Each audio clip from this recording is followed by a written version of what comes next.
నమస్తే, this is Sourya. Welcome to our channel. ఈరోజు మనతో పాటు సీనియర్ జర్నలిస్ట్ దాము బాలాజీ గారు ఉన్నారు. వారితో మాట్లాడారు. నమస్తే సార్. నమస్తే. సార్, గజియాబాద్ లోని ముగ్గురు సిస్టర్స్ ఒకేసారి సూసైడ్ చేసుకున్నారు. అది కూడా ఒక టాప్ ఫ్లోర్ బిల్డింగ్ నుంచి అని వార్త వచ్చింది. సో అసలు ఎలాంటి డీటెయిల్స్ ఉన్నాయి సార్ మన దగ్గర? ఎందుకు అట్లా చేసుకున్నారు? ఇంటర్నల్ గా అసలు రీజన్ ఏంటి? ఇదొక విచిత్రమైన ఆత్మహత్య అని చెప్పొచ్చు. పేరెంట్స్ ఇది తెలిస్తే తీవ్రంగా భయపడే ప్రమాదం కూడా కనిపిస్తుంది. అంటే ఇండియాలో ఒక కొత్త ట్రెండ్ కి ఇదొక సింబల్, ఎగ్జాంపుల్ గా కూడా మనం చెప్పుకోవచ్చు. ఇదేంటంటే గజియాబాద్ లో, ఉత్తరప్రదేశ్ లో ఈ రోజు అర్లీ మార్నింగ్ 2:45 ముగ్గురు అక్క చెల్లెలు, ముగ్గురు కూడా చిన్నపిల్లలే. పెద్ద పాప 16 ఏళ్ళు విషిక, 14 ఏళ్ళు ప్రాచి, 12 ఏళ్ళు పాకి. ఈ ముగ్గురు 1 by 1 9వ అంతస్తు నుంచి కిందికి దూకి చనిపోయారు. ఫస్ట్ ఒకరు దూకారు, నెక్స్ట్ రెండో పాప దూకింది, నెక్స్ట్ మూడో పాప దూకింది. ఇది షాక్ గురి చేసింది. ముగ్గురు కూడా స్పాట్ డెడ్ 9వ అంతస్తు నుంచి కాబట్టి. సో దీని మీద ఇప్పటి వరకు మనకున్న డీటెయిల్స్, ఇది ఇంకా కూడా ఎవాల్వింగ్ స్టోరీ. ఇంకా దీని మీద పోలీసులు ఫుల్ డీటెయిల్స్ ఇవ్వలేదు. నిమిష్ పటేల్ అని డీసీపీ ప్రాథమికంగా ఇప్పటి వరకు ఉన్న వివరాలను వెల్లడించారు. అట్లాగే పేరెంట్స్ తో కూడా మీడియా మాట్లాడారు. సో అసలు ఏం జరిగింది, ఇది ఎందుకు పేరెంట్స్ ని కలవరపెట్టే, భయపెట్టే అంశంగా ఉంది అనే విషయాలు మాట్లాడుకుందాం. సో చేతన్ కుమార్ అని ఫారెక్స్ ట్రేడర్ ఒక ఆయన ఉన్నాడు. ఆయనకి 2 భార్యలు. పెద్ద భార్యకి ఒక కూతురు, రెండో భార్యకి 2 కూతుర్లు. అయితే అందరూ కలిసే ఉంటారు. ఈ ముగ్గురు పిల్లల మధ్య విపరీతమైన బాండ్ ఉంది. వాళ్ళు తిన్నా ఒకేసారి తింటారు, పడుకున్నా ఒకేసారి పడుకుంటారు, బాత్రూంలో స్నానం ముగ్గురు కలిసి ఒకేసారి చేస్తారు, ఏ పని చేసినా ఒకేసారి చేస్తారు. అయితే వీళ్ళు కోవిడ్ వరకు బాగా చదువుకునేవాళ్ళు. కానీ కోవిడ్లో స్కూల్స్ మూసేసినప్పుడు ఆన్లైన్ క్లాసులు మొదలైన వల్ల ఫోన్లు వీళ్ళకి ఇవ్వాల్సి వచ్చింది తల్లిదండ్రులు. అక్కడి నుంచి వాళ్ళు ఫోన్లలో క్లాసులే కాకుండా మిగతా విషయాల మీద కూడా దృష్టి పెట్టడం మొదలైంది. గేమ్స్ ఆడడం ఇవి మొదలైనవి. ఇలాగా వాళ్ళకి ఒక కొరియా గేమ్ అడిక్షన్ లోకి వెళ్ళిపోయారు. కేవేవ్ అంటారు దాన్ని. అట్లాగే హల్యూ కల్చర్ అంటారు. అది ఇంటరాక్టివ్ బేస్డ్ గేమ్ అనమాట. పర్టికులర్ గేమ్ పేరు అయితే చెప్పలేదు, కానీ ఆ ఇంటరాక్టివ్ గేమ్ లో వాళ్ళు భాగం అయిపోయి విపరీతంగా వాళ్ళు ఏ స్థాయికి వెళ్ళిపోయారంటే వాళ్ళు కూడా కొరియన్స్ గా మారిపోయారు. బిహేవియర్లు అంతా పేర్లు మార్చుకున్నాడు, కొరియా పేర్లు. వీఆర్ కొరియా ప్రిన్సెస్ అనేవాళ్ళు. అలాగా ఒక అడిక్షన్ గురయ్యి స్కూల్ మానేశారు. దాదాపు 2 ఏళ్ల పాటు స్కూల్కి వెళ్ళట్లేదు. తల్లిదండ్రులు ఎంత చెప్పినా స్కూళ్ళకి తీయించినా మళ్ళీ వచ్చేస్తున్నారు. ఇలాగ ముగ్గురు కూడా దీనికి అడిక్ట్ అయిపోయి స్కూల్కి పోవడం మానేశారు. ఈ ఎంతసేపు ఈ కేవేవ్ లో ఈ దీంట్లోకి ఇన్వాల్వ్ అయిపోయారు.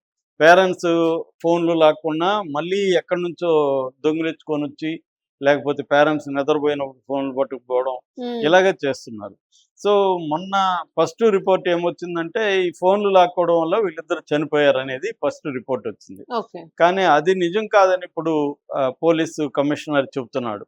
అది కూడా ఉంది, కానీ దానివల్ల వీళ్ళు చనిపోకపోవచ్చు.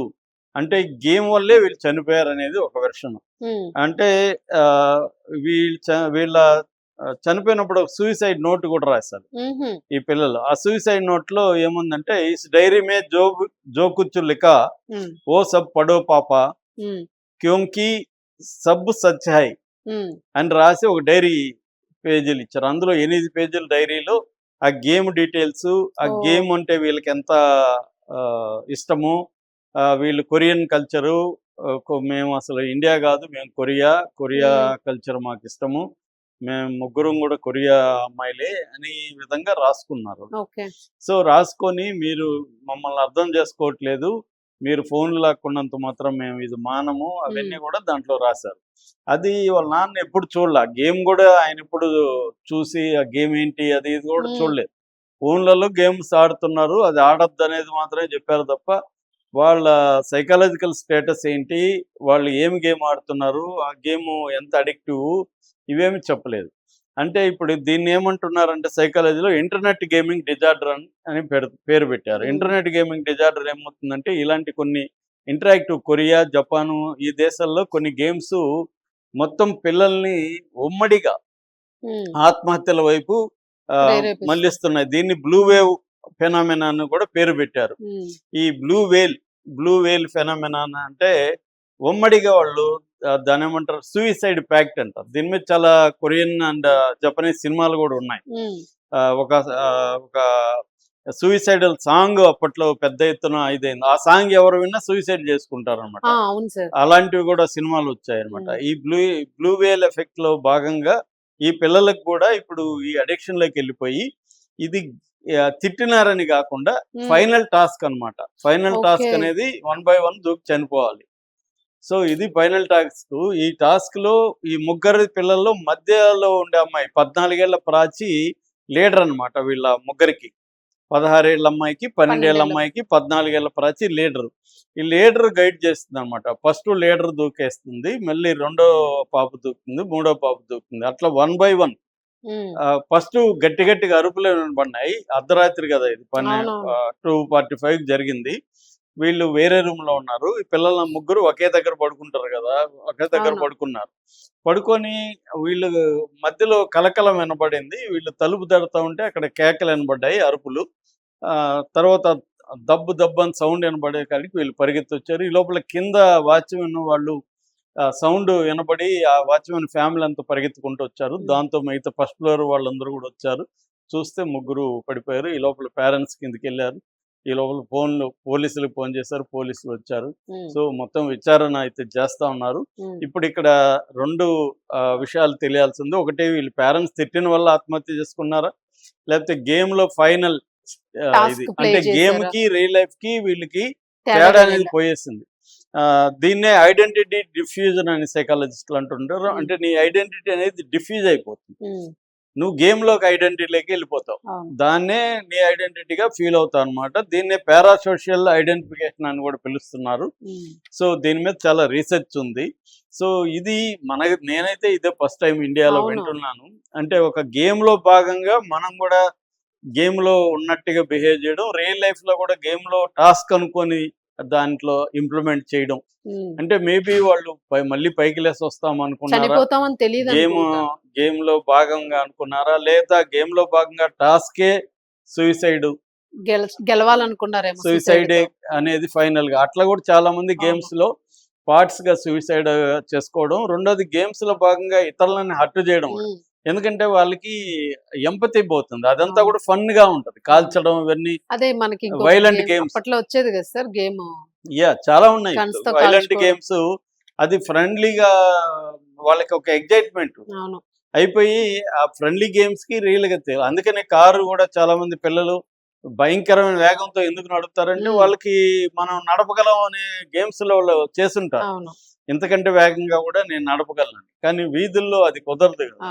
సో అలాగా చాలా మంది ఈ మధ్య కాలంలో టీనేజ్ పిల్లలు కార్లు బైకులు యాక్సిడెంట్లకు కూడా గేమ్స్ కారణం అని చెప్తున్నారు. ఎందుకంటే వాళ్ళు విర్చువల్ రియాలిటీలోనే ఉండి గేమ్ లోనే ఉండి బయట కూడా అలాగే బిహేవ్ చేస్తున్నారు. రెండో వాళ్ళకి మామూలు మనుషులతో ఎలా బిహేవ్ చేయాలో కూడా తెలియదు అని చెప్తున్నారు.